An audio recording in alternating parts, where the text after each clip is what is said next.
Army chief general Asim Munir का दो टोक और वाज़ेह पैगाम। कहा कि रियासत के सिवा किसी भी इदारे या ग्रोह का ताकत का इस्तेमाल और मुसल्लह कार्रवाई नाकाबिल कबूल है। किसी के खिलाफ किसी के अदम बर्दाश्त और इंतहा पसंदाना रवैये के लिए कोई जगह नहीं है। बिलखसूस अक़लियतों और कमज़ोर तबकों के खिलाफ अदम बर्दाश्त और इंतहा पसंदाना रवैये की कोई जगह नहीं है। आर्मी चीफ से उलमा कराम और मशाइख की मुलाकात। आर्मी चीफ ने कहा कि किसी मजहबी, सूबाई, कबायली, लसानी, नस्ली, फ़िरका वाराना या किसी और इम्तियाज़ के बगैर पाकिस्तान तमाम पाकिस्तानियों का है। आर्मी चीफ ने इंतहा पसंद और दहशत गर्दों के जरिए फैलाए जाने वाले गुमराहकुन प्रोपेगेंडे के खात्मे के लिए उलमा के फतवे पैगाम पाकिस्तान को सराहा। गुमराहकुन प्रोपेगेंडा की तशहीर के तदारुक और अंदरूनी इख्तलाफात दूर करने पर जोर दिया। कुरान और सुन्नत की तफहीम और किरदार साजी के लिए नौजवानों को राग़िब करने में उलमा के किरदार की निशानदेही भी की। बिलावल भुट्टो जरदारी के खैबर पख्तूनख्वा में तूफ़ानी दौरे। नवाज शरीफ मुस्लिम लीग नून पर तीनों से ताक कर निशाने। नवाज शरीफ को माजी की सियासत करने और पुरानी सोच रखने का ताना दे दिया। खुद को नई सोच का नुमाइंदा करार दे दिया। मुस्लिम लीग नून को महंगाई लीग का नाम दे दिया। साथ ही खबरदार कर दिया कि अगर एक बार फिर किसी को मुसल्लत किया गया, इलेक्शन की बजाय सिलेक्शन हुआ तो भुगतना आवाम को पड़ेगा। मर्दान में जलसे से खिताब करते हुए कहा कि एक जमात इलेक्शन जीतने वालों को ढूंढ रही है। महंगाई लीग में जाने वाले सियासतदान भी सुन लें, अगर वहां गए तो अपनी सीट से भी हाथ धो बैठेंगे।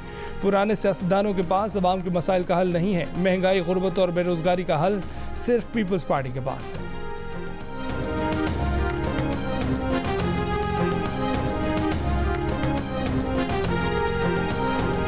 इसराइल का मगरबी किनारे के शहर जनीन में इब्न सीना अस्पताल फौरी खाली करने का हुक्म। अस्पताल का घेराव, तिब्बी अमले की गिरफ्तारी की भी इतला। बिजली, फ़ोन और इंटरनेट की सर्विसेज मअतल। ड्रोन हमले और फायरिंग से कम 3 फ़लस्तीनी शहीद।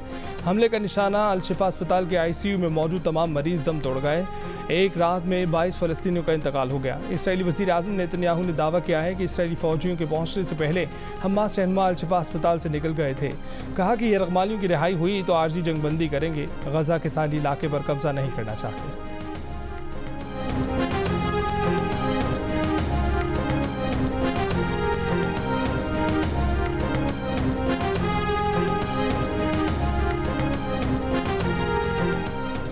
अमेरिका के सदर जो बाइडन का अमीर कतर शेख तमीम बिन हमद अल सानी से टेलीफोन पर राब्ता। हमास की जानिब से यरग़मालियों की फौरी रिहाई पर जोर।